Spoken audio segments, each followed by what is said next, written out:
So we are now finally on to the last three sections of level 4, which is all about rational functions, and we'll be graphing rational functions, and then we'll be talking about inequalities of rational functions. So it's super important to start off with a definition of what is a rational function. I keep saying rational. The first 5 letters of rational are ratio.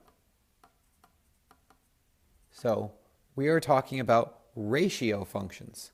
So we say the definition of a rational function is anything that looks like p of x divided by q of x, where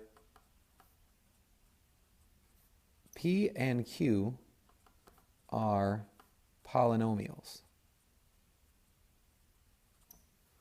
Okay, so that gives us our definition. And then whenever we talk about new functions, we also talk about their domain.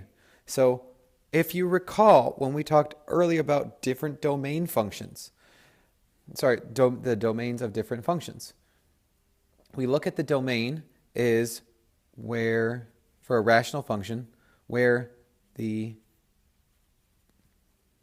denominator is not equal to 0.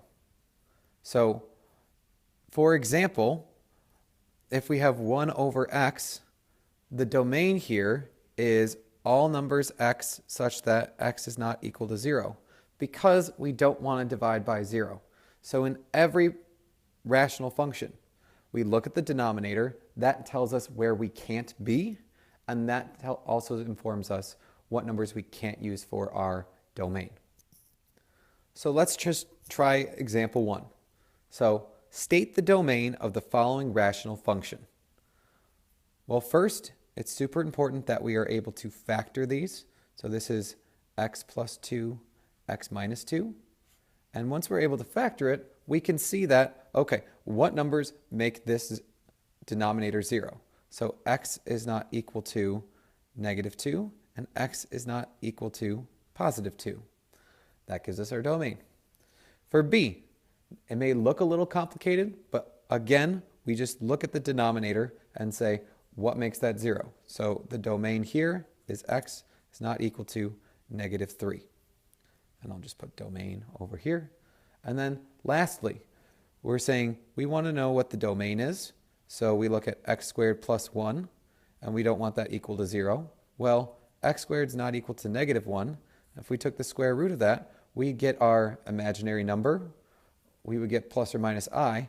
Well, since we are working in just the real number system, since we get plus or minus I here, then our domain would be all real numbers.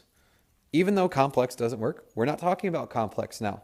So here, because we have x squared plus 1, there's no real number that I could plug in that would make that 0. So the domain is all reals. Okay, so how about analyze the function 1 over x squared? Well, in this case, our domain, we don't want to be 0. So our domain is x is not equal to 0. All right. And then that x squared will give us an even function. Do you remember, even means that it's symmetrical over the x-axis and symmetrical over the y-axis. Okay. So when we talk about x not being able to be 0, we draw in a vertical line, which I will name for later. If you remember, it's called a vertical asymptote. And so what we could do, since we don't really know how to work with these yet, we could start plugging in just numbers into a table. So we could use negative 2, and if we plugged in negative 2 here, we get 1/4 out. We could plug in negative 1, we get 1 out. We plugged in, we can't use 0, so we could do negative 1/2. Negative 1/2 squared would be 4. Likewise, we could do positive 1/2, we get 4. We could do positive 1, we get 1. We could use positive 2, and we get 1/4. So when we plug in numbers here, we're never getting a negative out, because that's what the square happens.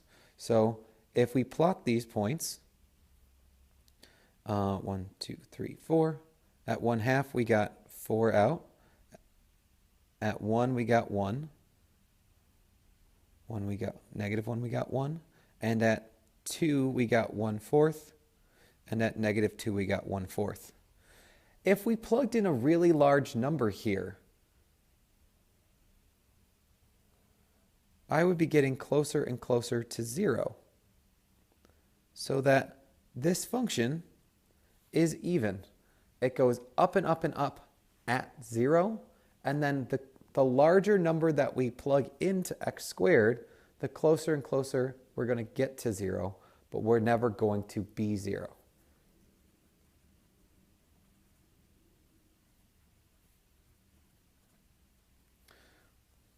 And that's both x won't be 0 and our output, our y, won't be 0 either.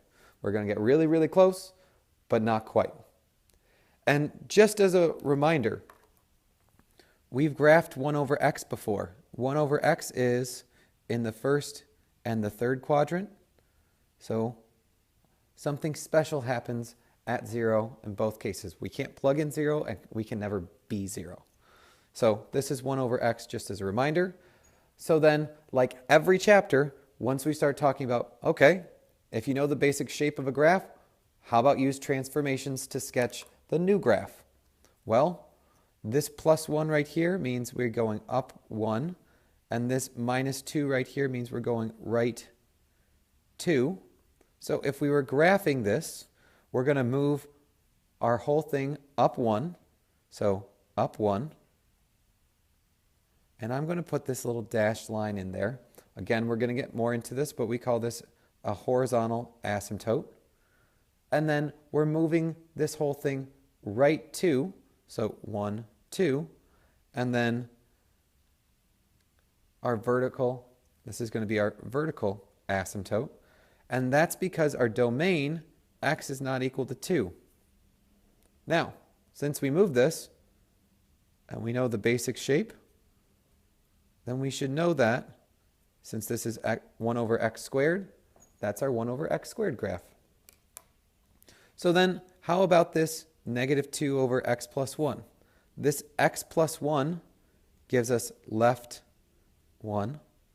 This -2 is our flip and stretch. So we're going to go left 1, and we're going to put in our dashed line. And then we would also have a dashed line at 0. Again, we're going to get more into that when we talk about actually graphing these. We call this our vertical asymptote. We're going to call this our horizontal asymptote. And normally, it's in the first and the third quadrant. So then flipped would mean we would be in the second, and we'd be down here. So that's our flipped version of 1 over x. And this is using just transformations that we know how to do. So we're going to start getting these new graphs of rational functions just off of a couple things that we should know. All right, flip it over. So let's come up with a formal definition for asymptotes. I know I've been using it all front page, but we have 3 different varieties that we're going to talk about. We're going to talk about vertical asymptotes, horizontal asymptotes, and slant asymptotes. And we've already seen these with hyperbolas. But with rational functions, we're actually going to talk about why these exist. Okay, so the definition of an asymptote in general is a boundary line for a given function. Rational functions have asymptotes. Hyperbolas have asymptotes. Other functions may have asymptotes that we'll see with exponential and logarithms. Others don't. So any polynomial that we've graphed did not have any type of asymptote. So the first kind we talk about is horizontal asymptotes. And this is, excuse me, our boundary line as x gets closer and closer to positive infinity or negative infinity. And that means when the numbers get really, really large or really, really negative, this will be our horizontal boundary line. With a vertical asymptote, this is at a given point where the domain does not exist. So this is given by our domain, and these are vertical asymptotes. So this is a vertical boundary line. So here are things that we should know about horizontal and vertical asymptotes, but I just want to make these super clear. So a graph may intersect a horizontal asymptote because this only matters at really large numbers. But at the same time, a graph will never intersect a vertical asymptote. And then the third one is kind of a corollary to a horizontal, is the graph may intersect an oblique asymptote, because oblique or slant asymptotes, and I'm going to use slant more so than oblique, is again when x approaches really, really large numbers. So to find a vertical asymptote, we're going to look at the denominator, and we're going to look at all of the real zeros in the denominator. And if we reduce the fraction down to its simplest form, then what's in the denominator will mean where the vertical asymptotes are. So if we know if we are able to find the domain, then you can find the vertical asymptote. So if you can find domain, that tells you about the vertical asymptotes. So let's see what I mean by that. Okay, so find the vertical asymptotes, if any, given the graph. So first we factor the denominator, x plus 2, x minus 2. So we said that the domain would be what makes the denominator 0. So that's x is not equal to negative 2, and x is not equal to positive 2. So then our vertical asymptotes happen at x equals 2 and x equals negative 2. It's the flip. And these are both the equations of vertical lines, which is what we want. Okay, how about B? What's the vertical asymptote? So my helpful way is find the domain. X is not equal to 1. So then you have vertical asymptotes at x equals 1. Because that's our boundary, our vertical boundary line that we're never going to cross. So then for C, the domain, well, we already did this problem. This is a plus, so that means there's no number that would make this 0. So our domain is all reals, so then we would have no vertical asymptotes. Because there's no number that makes this 0 in the denominator. Okay, in D, remember, first we factor, so x plus 3, x minus 3, over x minus 7, x plus 3. Let's just double check. I want, that would give me negative. So this is plus, and this would be minus. Okay, so that works. Now, if you look, my domain here is just the denominator. X is not equal to negative 7, and x is not equal to 3. But when we simplify this, if we put this in lowest terms, the 3's cancel out. We're left with x plus 3 over x plus 7. So we have a vertical asymptote at x equals negative 7, not at 3. And the reason is because we can simplify this, and when we reduce this rational function down, we're left with a hole in that graph, not a vertical asymptote. And again, when we graph these, we're going to see more what that means. Okay, flip it over. So finding horizontal and slant asymptotes is a little more involved. So unlike vertical asymptotes where we just look at the denominator, finding horizontal asymptotes and subsequently slant asymptotes, we have to look at the degrees of both the numerator and the denominator. So when finding horizontal or slant asymptotes, we investigate the degree of the numerator and compare it to the degree of the denominator. So there are three possible cases. So let's say we have the degree of the numerator is smaller than the degree of the denominator. So I'm going to say n is less than d. So let's say we had x over x squared plus 1. If this is the case where the degree of the top is 1, the degree of the bottom of 2 is 2, then, well, if we plug in larger and larger numbers here, the bottom is basically going to dominate, and this plus 1 doesn't matter. So if we look at really large numbers, this is just a comparison of x over x squared, which would be 1 over x. So then we would have y equals 0. This would be our horizontal asymptote, is y equals 0. So when the degree of the top is smaller than the degree of the bottom, always y equals 0. Okay, so what happens if the degree of the numerator is equal to the degree of the denominator?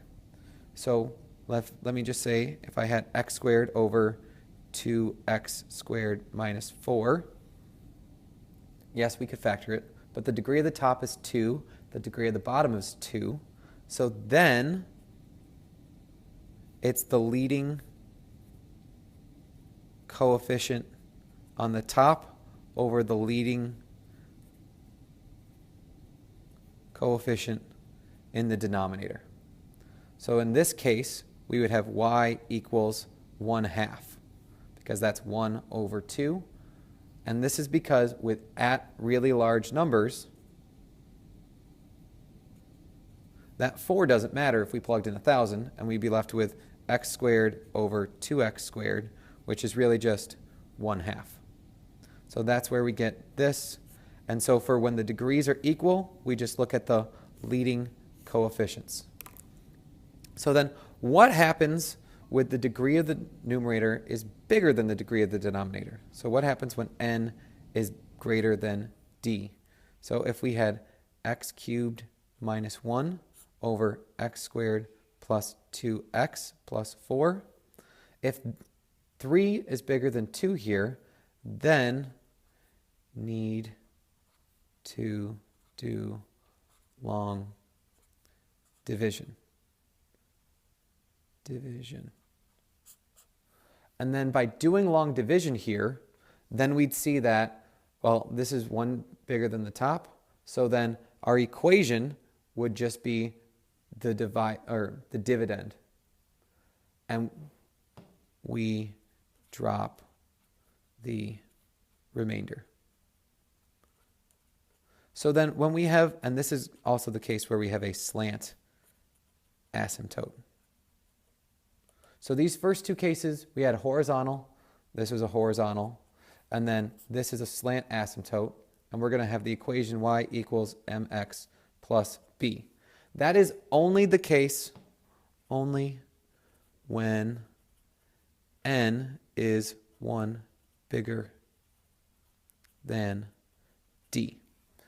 So if the degree is only 1 bigger than the top, then we're going to get a slant asymptote. If it's 2 or more, then we're going to get something different. If it's 2, then it's going to be bounded by a quadratic. If it's 3, then it's going to be bounded by a cubic, which starts getting really weird, and what we really want to focus on is just finding our slant asymptote. Okay, so let's try some of these.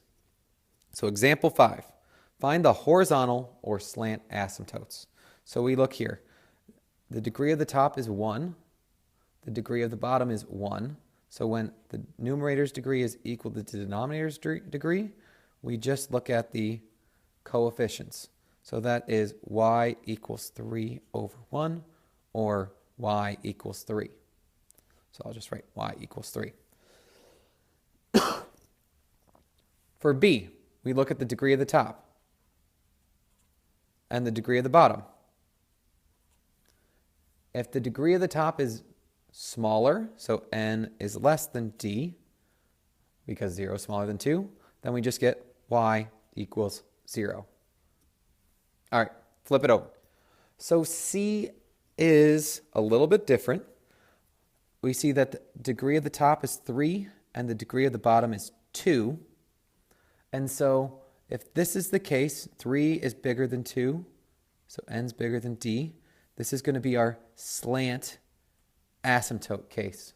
And so how we do that is long division. So we write our divisor outside, and then we're going to write x cubed. We could write plus 0x squared plus 0x plus 0 if we really wanted to get our place values. And then what number do we multiply x squared by to get x cubed? That would be x. Then we multiply it out. X times x, x cubed. X times negative 5x is negative 5x squared. And then x times 6 is plus 6x. We subtract, so we change all the signs. And we're left with 5x squared minus 6x plus 0 if we wanted to. So then x squared times what gives me 5x squared plus 5. So this would be 5x squared, 5 times it minus 25x plus 30. Subtract, so we change all the signs. So that would give me minus 19x minus 30. That's my remainder. Doesn't matter because this is what we want. So our slant asymptote equation would be y equals x plus 5. And that's when long division comes in handy. Could you do synthetic division? No. You have to do long division for this problem. All right, so d. Again, the degree of the numerator is 3. The degree of the denominator is 2, so n's bigger than d. So we have to do, this is our slant case, long division. So we're going to write x squared minus 2 outside, and we're going to write x cubed minus 0x squared minus plus, doesn't matter, 0x minus 1. Okay. x cubed minus 2x, subtract both of them, that goes away. 2x minus 1. X squared doesn't go into 2x, so that's my remainder. So my slant asymptote equation is y equals x. And that's my slant asymptote. So that's finding horizontal and slant asymptotes. So what should you know at the end of this level? So you should be able to find the domain of a rational function. You should be able to find vertical asymptotes. And both of these look at the denominator. You should be able to find horizontal or slant asymptotes. And that's your 3 cases where n is smaller than, the numerator's degree is smaller than the denominator. So that's y equals 0. If n equals d, then you have the numerator's coefficient over the denominator's coefficient. And if you have n bigger than d, then long division to find slant asymptote. All right, so now after this chapter is done, the next level, level 4.3, will be all about taking all the information that we can find and graphing it.